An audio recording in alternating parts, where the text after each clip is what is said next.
Hi and welcome to Gaffy's Grinds.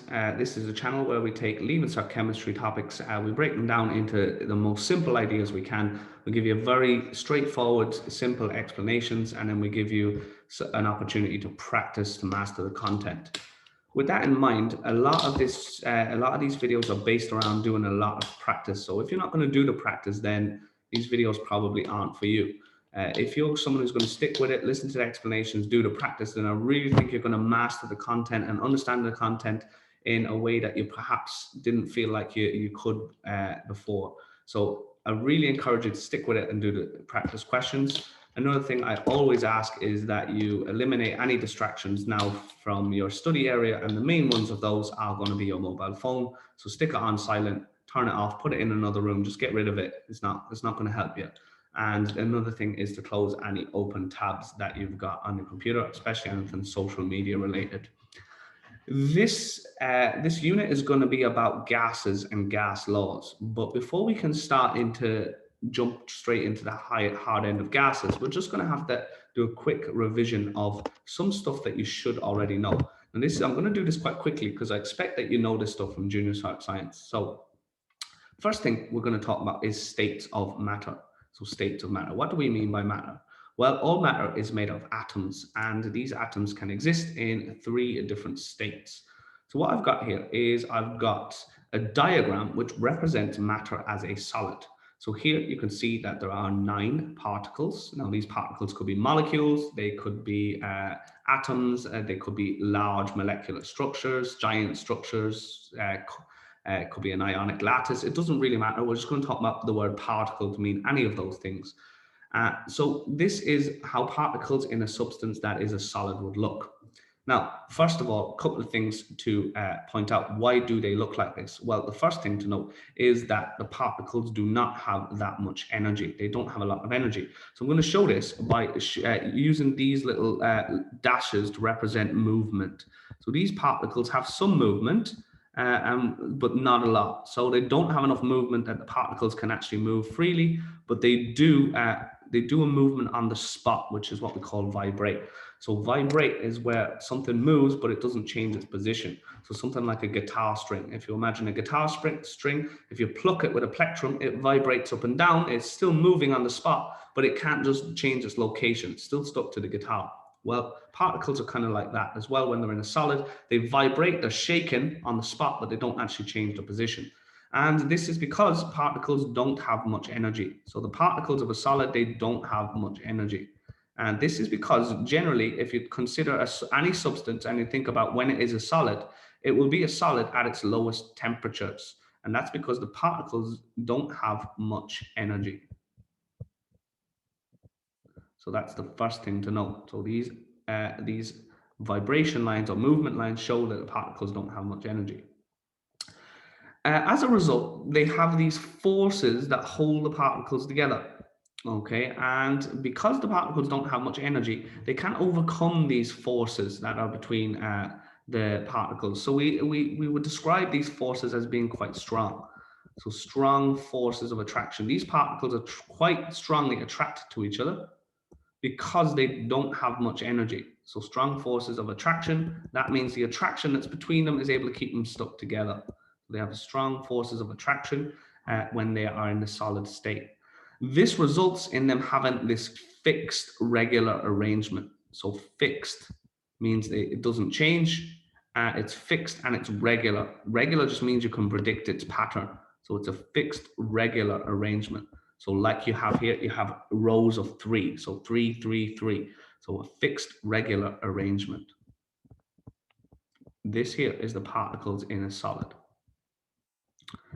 If we were to just zoom in over here and just zoom in at look at one of the particles, then we would be looking at something like this, where it has just very little movement lines. And the only type of movement that it's able to do is it can vibrate in a fixed position. So that is the particles in a solid. Let's take a look now at the particles in a liquid. Okay, so basically what we have done here is if we want to take a substance like say water, this would be water as ice, And if we want to make it into a liquid, what do we have to do? We have to add energy. We do this by heating. We add energy. We do this by heating. So what does that do? It means that these particles now have more energy and they have the more movement lines. So actually, they have more energy and they have greater amount of freedom of their movement. Okay, so they're still quite close. They're not just like flying off wherever they want, but they do have more energy. Okay, so this basically means that the particles are able to move past each other. Okay, I'm going to show this with this blue arrow. So they're actually able to swim in and out and move in random directions, slide in and out past each other. So I'm showing this using this blue line. Particles can actually switch positions and slide past each other. So we say particles can move past each other. If you're new to the channel, you should really listen while I'm explaining. Don't try and write and listen at the same time, because that's going to actually stop you from understanding. So listen while I explain. If you want, you can pause the video afterwards and take it down if you really want to. If I think there's something you really need to take down, I will tell you. Okay, now particles can move past each other, which means that they can move in random directions. They're able to move in random directions. There's no particular plan for where they're going to go. It's completely random. They can move in random directions. We call this the ability to flow. So these particles can flow, they can move in random directions.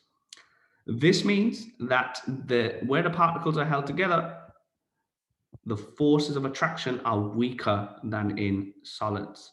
So forces of attraction are weaker. The particles have more energy and they're able to overcome these forces of attraction a little bit. Not completely, they can't just fly off and go wherever they want. They're still somewhat attracted to stay together. That's why they're still in this kind of group, but they definitely have more energy to overcome the forces of attraction. All right, so if I was to zoom in and look at this particle, I would be drawing it with a lot more movement lines than it had before. So the particles have more energy. So the particles of a liquid have more energy than they do in solids. So the particles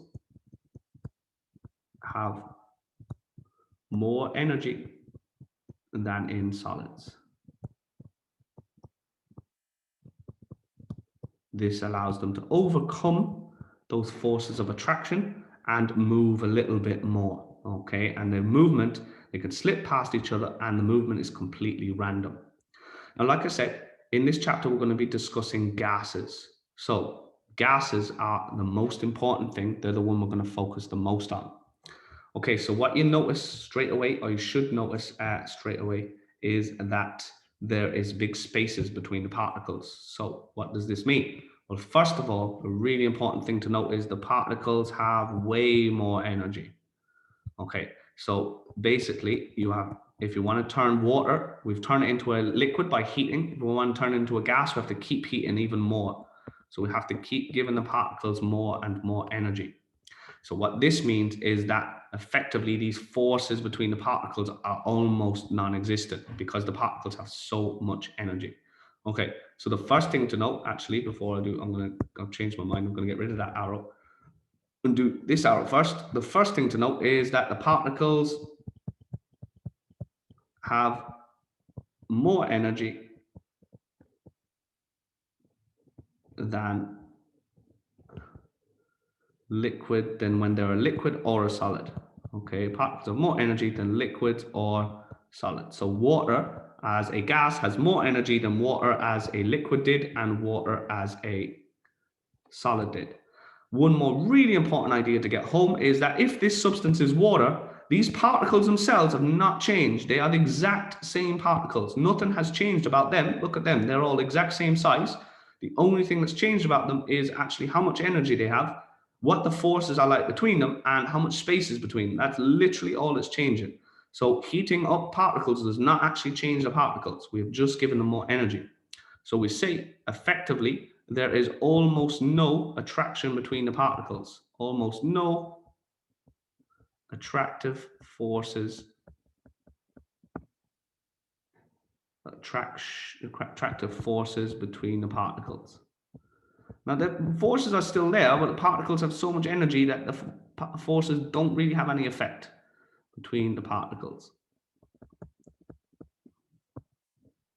Okay, so almost no effective attractive forces between the particles. And this means that the particles are completely free to move in any direction. So they can literally kind of do what they want, gases. And this is what gives them properties that are worth studying in a whole topic by themselves. So they're free to move in any direction, and they can move at very high speeds. Okay, so this makes gases unique in that particles can completely separate and head off into a different space. They don't have to stay close to their neighbors at all. Whereas in solids and liquids, they generally stay very close to their neighbors in one collection. Gases, not so much. Okay, time to do some practice. Like I promised, we were going to do some practice questions.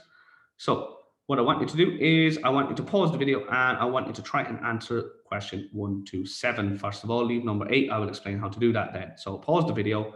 Make sure you try and answer the questions in full sentences, and then I will go through the answers and you will correct them. So pause the video, do that now. Okay, a reminder, you should only be watching if you have done the questions. If you have not done the questions, then you are wasting your time watching this video, and you should go and watch a faster video where someone's just going to basically read something to you off a slide. And I don't think you're going to learn as much than if you do the work, you do the practice. Okay, so make sure that you have done it. Okay, so first of all, why are the particles in a solid firmly held together or held together firmly? So I'm not going to write the whole answer, but you should have mentioned forces of attraction. Forces of attraction. You have to have that in your answer. Okay, so there are strong forces of attraction between the particles in a solid that makes them be held firmly together. Particles don't have much energy and there are strong forces. So that's the key things. Don't have much energy and there are strong forces between the particles that hold them together. All right, why must we heat a solid if we want to melt it? Okay, if we want to melt it, turn it into a liquid, the particles need to have more energy. So we need to this adds energy. Heating adds energy. So again, I'm not giving you the full answer. I'm writing the key thing you must have in your answer. You should have a full sentence and you should make sure it includes the phrasing that I'm talking about. So we must, heating adds energy and this gives particles more energy. Why are the particles in a liquid held together? Well, there are weaker forces of attraction than in a solid, but they're not gone altogether. So there's still forces. So you can call them, medium strength if you like. So there are medium strength forces of attraction.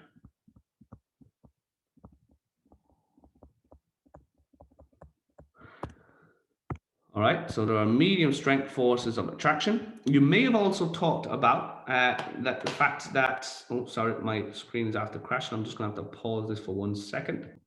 And we're back. You may have actually talked about the fact that the particles do not have enough energy to completely overcome the forces of attraction.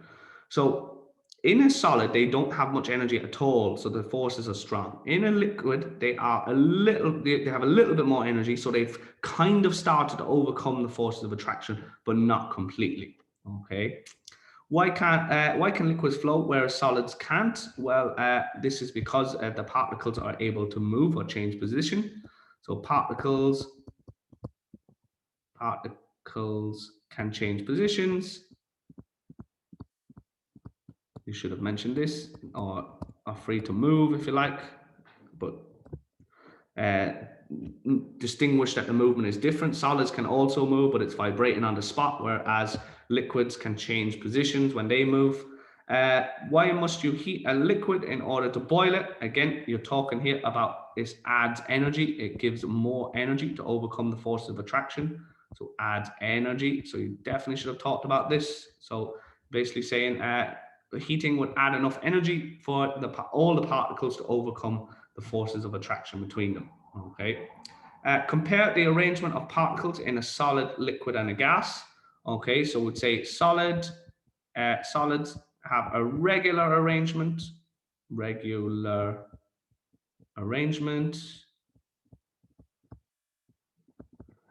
Liquids, they're close together. but random. Okay, close together but random. So, you know, they're not in these nice neat rows, but they're still quite close together. And a gas is completely random and far apart. So they are randomly arranged and they are far apart. Well done. If you talked about stuff like that, good job. Compare the motion of particles in a solid, liquid, and a gas. So I'm just actually going to do this here. So solids vibrate in position. Okay, we would say liquids flow, so they can move past each other,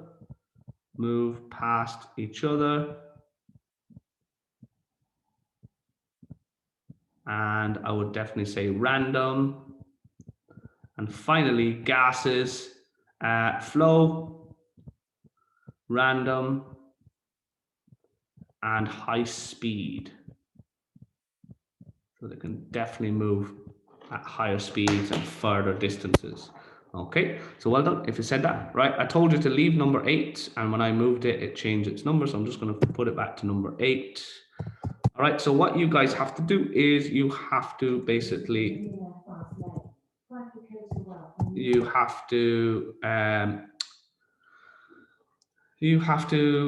complete the sentences. So basically, the sentences are started off for you and you have to finish them. So I'm going to start the first one. I'm going to show you how to do it. It says complete the stems. It says in a gas, the particles can move because, okay, so why can they move? Well, because they have enough energy to overcome the forces of attraction. Forces of attraction. All right, so that was using the stem because. I made a sentence that made sense. In a gas, the particles can move because they have enough energy to overcome the forces of attraction. The other two stems are the same sentence, but you have to change the stem. This one says but and therefore. So you have to write a sentence that makes sense. It's a logical sentence that includes these stems, but and therefore. So pause the video, have a go at those now. You can write mine down and then write 2 more using the other stems. So do that now. Okay, so I can't tell you exactly what you may have written here because there's lots of things that you could say that are technically correct. But what I'm thinking here is in a gas, the particles can move, but in a liquid or solid, they can move less. Okay, that's a good logical sentence, makes sense. What about the last one? In a gas, the particles can move, therefore. So therefore, well, this you could say the particles can move. You could say therefore, we say they can flow. Again, that's a good sentence using the word therefore. Okay, so in a gas, the particles can move, therefore we say it can flow. So again, you might have something different, but so long as it actually does logically make sense, then I can't really tell you that it's wrong.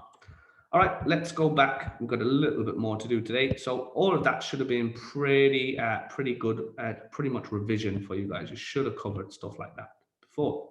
So let's look at some behaviors of gases then. We're going to focus on gases pretty much for the rest of this topic. We're not really going to talk that much about solids and liquids from here on out, but it was important to revise it. All right, so we're going to look at an example of something now. I want you to imagine that we spray some deodorant. So I'm going to draw a room, and the room is going to be represented by this box. Okay, so now I'm not that happy with that box, so I'm actually going to draw it again. Sorry about that. I'm just going to draw. Okay, so we've got a box and I like the way this fixes it for me. Great. Okay, and we spray some deodorant. Okay. Now, I'm going to say I was in this corner here. So I'm standing in this corner and I spray some deodorant. I'm going to use some particles to represent the deodorant. Okay. Now, I am going to, if I've sprayed it in this corner, then most of the deodorant is going to be here beside me where I've just sprayed it. Hopefully that makes sense to you. Okay, where I've just sprayed it, there is going to be a lot of the substance. Now, very quickly, some of the substance could spread down to here. That could happen pretty quickly, but it will be much less than the amount that's up beside me. Now, as a result of this, the people who are closest to me, well, they're going to smell the deodorant first because there's a lot of particles in this area beside me. The people away from me, they are going to smell it last. Eventually, the particles will get down there, but they were going to smell it last.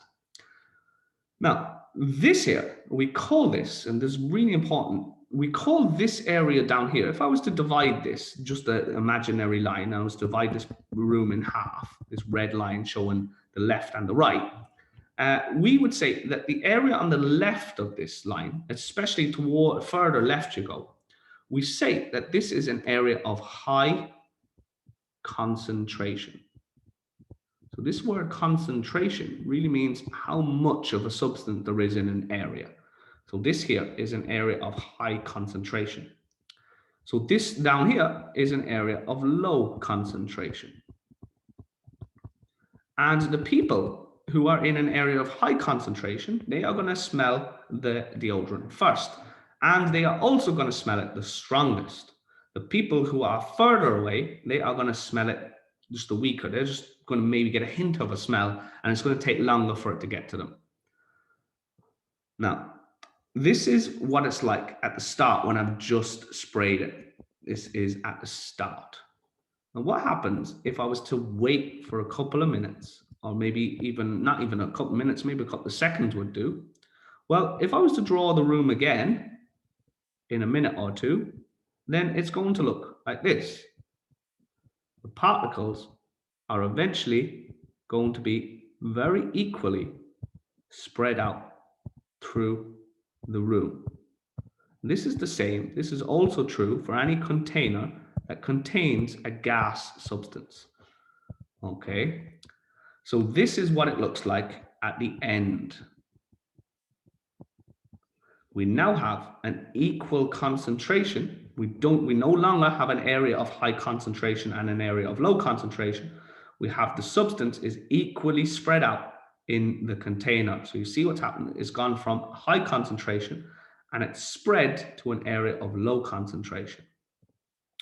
So we say the substance has moved from an area of high concentration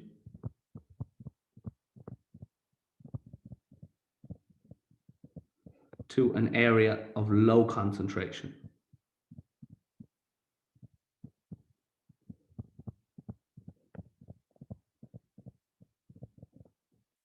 That's what's happened. And there's a name for this. We call this process, this movement, we call this diffusion. Diffusion. So diffusion is where a substance moves from an area of high concentration to an area of low concentration. Okay, that's what diffusion is. Okay, so actually we can probably switch this around to English is a bit better. Diffusion is the movement of a substance. Sorry, it's after crashing on me again. Yeah. And we're back. So it's the movement of a substance from an area of high concentration to an area of low concentration. We call this diffusion, or we say that the particles diffuse, and that means that they are spreading from the area of high concentration here towards the area of low concentration. Now notice they don't all go down there. It's not like it starts where all the particles at one end and they all end up down the other end. That's not what happens. They just over time, they spread out so that they're equally spread out in the container. Now the reason this can happen is because of something called the kinetic theory. kinetic theory. Now, I'm just going to write down this word, kinetic theory. And we're going to see, or we're going to hear a little bit more about that in future lessons in this unit. But the kinetic theory is just the idea that particles, all particles are always moving. They're constantly moving and they're randomly moving. Just like what we talked about here, up here, all the particles are constantly moving because they've got energy. Well, the kinetic theory just studies that. How do these particles move? Okay. So in a liquid and a gas, they can move and they can flow and they can change positions. We've seen that already. Whereas in a solid, the particles can move, but they don't change position. So diffusion in a solid, if you try to imagine them spreading from an area of high concentration to an area of low concentration, that's not really going to be a thing. It's going to be very, very, very, very slow because they are not free to move. Whereas in gases, the particles can move really, really fast and they can spread out well away from each other. So you can imagine that diffusion in gases is going to be the quickest because they can move the most. All right, so definitely this definition here is one that you should take down, and probably the diagrams above are a good way of you kind of building your understanding of it. So my suggestion is you take down what's in the screen now, so pause the video and do that. All right, so we're ready to do some practice to test to see, do you understand what we've been talking about? So what I'm going to get you to do is I'm going to get you to do just question one, pause the video and do question one for me now. All right, so you should only be watching if you've done question one. It says draw two boxes on your page. So just like this, there's box one and here's box down. I'm just going to fix that because I like nice tidy boxes. I've got here's box one and here's box two. Okay, we're going to call them, I'm going to call this A and I'm going to call it B. All right, it says draw one with 5 particles and one with 3. So I'm going to put the 5 particles into A, 1, 2, 3, 4, 5, and 1, 2, 3 in B. Hopefully you did the same, something like that. If you did that, good, well done, take it. If not, fix it now, do it. Hopefully you were able to do that, it's pretty straightforward. Now, number 2, which has a higher concentration of gas particles? Explain your answer. Hopefully you said A. Okay, so hopefully you said A has a higher concentration. How do you know? Explain your answer. A has more particles in the same area. Now, this is where it gets a little bit confusing because if you drew the two boxes very different sizes, then technically it might, if you put 5 in a really small box, or if you put 5 in a really big box and 3 in a small little box, then it gets a little bit confusing. But I don't want to get the idea, if you don't get that straight away, I don't want to confuse you. So just hopefully you did the boxes the same size or roughly the same size. And it's pretty obvious that then that A has more particles in the same area. So it's got a higher concentration. That's what I'm hoping for. Right, here is number 3. The box has 2 ends, A and B, which has a higher concentration of gas particles, A or B. Hopefully you said A. If you said A, well done, that's the correct answer. All right, diffusion is allowed to take place, and student B says that at the end of diffusion, the box will look like this. And it says here, explain why the student is wrong. Okay, so pause the video and write down your answer now. Okay, so you should have done something like this. The student is wrong because, so that's how you should have started it. The student is wrong because, now if you had no idea how to get this started and you didn't write anything, I'm going to give you another opportunity to take down what I have started and finish it off. Okay, so we should say the student is wrong because the particles, how should they be? So tell me how they should be. The particles should end up evenly spread around the container. So all we've done here, all the student has done is created another area of high concentration at B.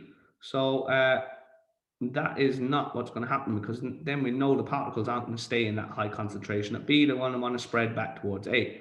So they should end up evenly spread out through the container, or in the container, through the container. Hopefully that's a pretty straightforward idea. It then says to draw a diagram showing what the box should look like. Okay, so pause the video and do that now. Okay, so let's draw our box and let's label it A and B, same as them. Let's count the number of particles they have. 1, 2, 3, 4, 5, 6, 7, 8. So you should have 8 particles. All right, so if you didn't do this, if you didn't know how to begin it, pause the video and copy the box I have and go and finish it. All right, so let's do 8 particles somewhere evenly spread out. That is somewhere that's pretty much evenly spread out like that. There we go. That's what it should look like. Well done. Why is diffusion faster in gases than liquids? Okay, so pause the video and answer that now. Okay, so again, we should be talking about the particles. So if you haven't talked about the particles, gas particles, then you need to pause the video and mention the particles. So have a look at your answer, make sure you've talked about the gas particles. Okay, so gas particles have more energy.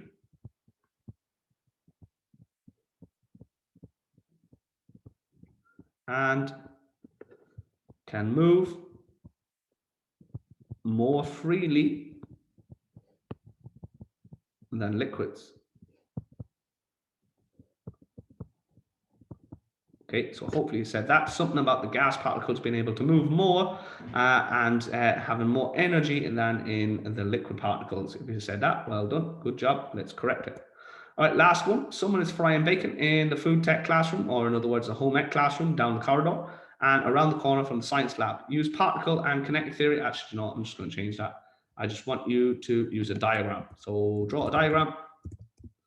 Draw a diagram to explain how you can smell the bacon while sat at your desk in science. Okay, so it's down the corridor and around the corner. So pause the video and draw that now, please. All right, so hopefully you had something like this. Let's draw a box that's got a bend in it to show a school with a corridor. And we can say, okay, so we say the home ec room is here. So this here is the home ec room. Home ec room. Now, we'll say science is around the corner. So this is science and you're sitting in science. So someone's down cooking bacon in the home ec room. And then we obviously have some smell particles, which are down here. And in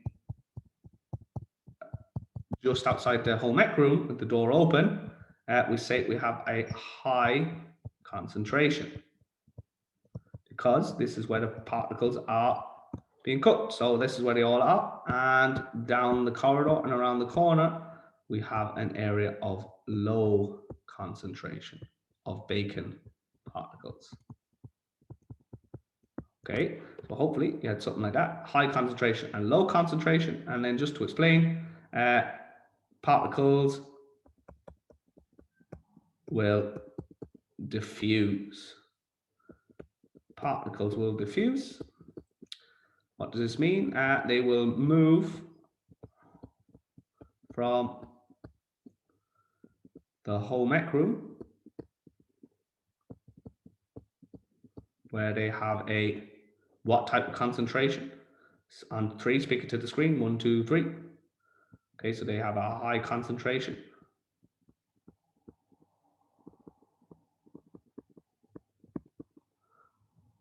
To the science lab, where there is a low concentration.